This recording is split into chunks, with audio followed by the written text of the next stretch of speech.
घोड्यावर बसलेला मनोजदादांचा व्हिडिओ.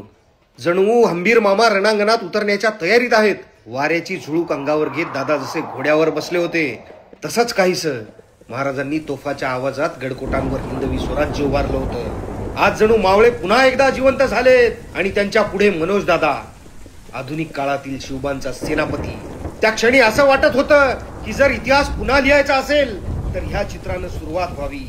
एक मराठा योद्धा एका घोड्यावरून पुन्हा न्यायासाठी मोर्चा काढतो आहे. काळ्या गॉगल मागून झळकणारे ते डोळे जणू म्हणत होते की ही लढाई फक्त माझी नाही, ही लढाई लेकरांच्या भविष्याची आहे. त्या ऐनकातून चमकत होता शेतकऱ्यांचा सन्मान, मातीतल्या मावळ्यांचा अभिमान आणि मराठ्यांच्या एकीचं बळ. घोडा हळूच चालू लागला आणि लोकांचा श्वास थांबला. कारण तो घोडा नाही, ती चाल आहे न्यायाच्या दिशेने उभ्या झालेल्या नव्या स्वराज्याची. मनात आवाज गडगडला आणि घोषणा निघाली, जय शिवराय. आणि त्या घोषणासोबत असं वाटलं जणू छत्रपतींचा आत्मा दादांच्या पाठीशी चालला आहे. त्या क्षणी अंगावर शहारा आला, डोळ्यात पाणी दाटलं आणि मनात एकच विचार आला, हा फक्त नेता नाही, हा तर आपल्या समोर असणारा शिवबांचा अंश आहे.